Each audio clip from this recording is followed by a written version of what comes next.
भगवान तो स्वयं भू है। हमारे मातृभाषा शब्द है स्वयं भू, अपने आप से प्रकट हो जाना, अपने आप को सर्वव्यापी कर लेना। वो तो सर्व समर्थ है, वो पैदा ही नहीं होती। जो चीज पैदा ना हो तो वो मरेगी कैसे? भगवान तो हमेशा रहने वाली जात है। भगवान से सृष्टि बनी है, इसलिए सृष्टि उनमें समा जाएगी। ये तो उनसे बनी है ना, भगवान ने रचना रची है, अपने में फिर इसको ले लेंगी। लेकिन भगवान सदा रहने वाली जात है, इसलिए सत्य कहते हैं। भगवान सत्य, सृष्टि सत्य नहीं। सृष्टि तो बनी और टूट जाएगी, और फिर जो चीज सत्य होगी उसमें ये गुण भी होगा, चेतन होगी। याद रखना, जड़ होगी नहीं, चेतन होगी, वो पावर होगी। हाँ, वो पावर जिसे हम कहेंगे दिव्य शक्ति। जो चीज सत्य होगी वो जड़ नहीं हो सकती।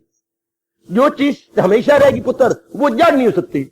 हमारे शरीर तो जड़ है ना, हाँ, ये सारी चीजें जड़ है। हाँ, भगवान चेतन है। सत्य को जरूर चेतन होना चाहिए। दैट विच इज ट्रूथ, हाँ, must be conscious. That which is truth must be conscious, and all the worldly things are unconscious. इनको अपने बारे में कोई पता नहीं, कोई इल्म नहीं है। इस मौके पर मेरा मन तड़पता है कि एक बार मैं दिखाऊं कि शरीर जड़ है और ये जो निकल गया बीच में से ये चेतन है। शरीर और मेरा और आपका बिल्कुल जड़ है, बिल्कुल जड़ है। ये कॉन्शियस इसको नहीं है। कॉन्शियस उसके कारण से है, उस चेतन के कारण जो अंदर घुसा पड़ा है, उसके कारण से ये जड़ बना, ये चेतन बना पड़ा, अदरवाइज नॉट। जैसे बिजली का मैंने कई बार ये दृष्टांत दिया है, बिजली इसके साथ है, करंट इसके साथ आई पड़ी है। मेरी आवाज 100 टाइम्स होकर इतनी दूर फैलती जा रही है, बिजली के कारण से, चेतन के कारण से। वरना ये चीजें जड़ है। मेरे आगे जो आवाज का रखा गया है मैग्नेट, वॉइस मैग्नेट, इसके अंदर वॉइस मैग्नेट है, हाँ, तो वो तो कुछ अपने आप में काम नहीं करते। उधर आपका वो है स्पीकर, या बहुत बड़ा स्पीकर, ये भी अपने, इसके पीछे यूनिट है, ये भी कोई मैंने रखता। पीछे एक एम्पलीफायर है बहुत बड़ा, जो हिंदुस्तान ने दिल्ली में तैयार किया, बहुत बड़ा है, जिसमें ये भाषण भी भरते जा रहे हैं अपने आप। तो स्पीक भी ऊंची होती जा रही है, दोनों फंक्शन हो रहे हैं अंदर। तो ये वो भी जड़ है, लेकिन सारा कलेक्शन बिजली के साथ है। बिजली से ये इतना सब कुछ हुआ जा रहा है। अलो, बिजली को मैं अपने दोनों हाथों से परे हटा देता, तो मैंने टच कर दिया, the same voice, loud voice is there, very good. इसी तरह हमारी बुद्धि, मन और तन के साथ भगवान की शक्ति काम कर रही है। तो ये ऑपरेटिस या उपकरण क्या चेतन प्रतीत होते हैं? चेतन प्रतीत, एक्चुअली दीज आर नॉट चेतन, it appears so, it appears so, not actual, not in reality. Very good. अब जो सत्य होगा वो चेतन भी जरूर होगा। मान जाइए पुत्र, जिसने हमेशा रहना है, क्या गुण है कि वो हमेशा रहे? वो चेतन होता है। हाँ, फिर आगे भगवान कहती हैं जो सत्य और चेतन दो मिल जाएंगे उसमें आनंद जरूर आएगा। हाय, वेरी गुड। जो सत्य भी हो, चेतन भी हो, वो आनंद का घर जरूर होगा।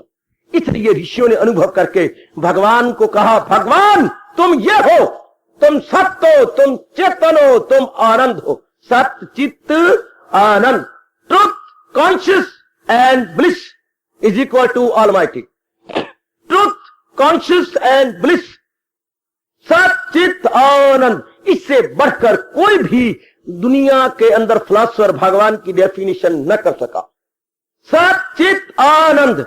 मैं नहीं समझता, मेरी बुद्धि काम नहीं करती, गुरुओं ने इन शब्दों को क्यों बदला। मैंने बड़ी रिसर्च की आपको बताने के लिए, लेकिन मेरी बुद्धि फेल हो गई है। क्यों सच्चिदानंद को गुरु महाराज जी ने कहा सत श्री अकाल? आप लोग तो टाइम ही रखते हैं, हमारे पास तो दिन रात यही है। मैं बड़ी खोज करने की कोशिश की है, लेकिन मैं फेल हो गया हूं। मुझे किसी शास्त्र में ये नहीं पता लगा क्यों गुरु महाराज जी ने सच्चिदानंद को दूसरे शब्दों में कह दिया सत श्री अकाल। वाई? जरूरत क्या थी इस शब्द बदल करके एक नया संप्रदाय बनाने की? इन्हीं शब्दों से नया संप्रदाय क्यों बना दिया गया, जबकि परफेक्ट डेफिनेशन पहले आई हुई है, सत्य, चित्त, आनंद। This is perfect definition. क्यों गुरुओं ने इसे बदला? मैं बिल्कुल मिजरेबली फेल हो चुका हूं। क्यों उसे कहा गया सत श्री का? अर्थ वही है, परमात्मा सत्य है, श्री मैंने अनंत के घर है, अकाल मैंने हमेशा जो काल के परे है, मतलब चेतन है। पर क्यों ऐसे शब्द लगा दिए गए जबकि पहले परफेक्ट शब्द है सत्य, चित्त, आनंद।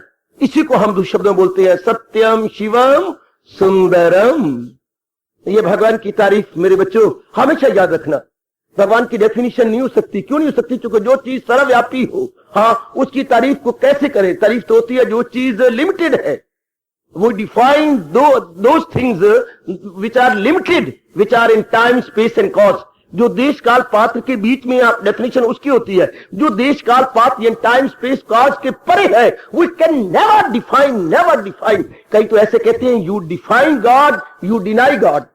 अगर तुम भगवान को डिफाइन करोगे, जो डिनाई कर लोगे, इनकार कर लोगे, क्योंकि भगवान is unlimited and infinite. Infinite को कोई फाइनिट शब्दों में नहीं ला सकता। फिर भी गदगद मैं और आप बड़े कृतज्ञ हैं अपने उच्च कोटि के ऋषियों के, जिन्होंने चोटी का गोता मार के और समाधि में जा करके ये अनुभव कर लिया कि भगवान सत्य है, चेतन है और आनंद है। सच्चित आनंद, इसी को संस्कृत में इकट्ठा बोलते हैं सच्चिदानंद। सच्चिदानंद कोई शब्द नहीं है, ये तो इकट्ठे मिलाप करके, जैसे आप मिलाप करते हैं, मिलाप ना करें तो सच्चित आनंद।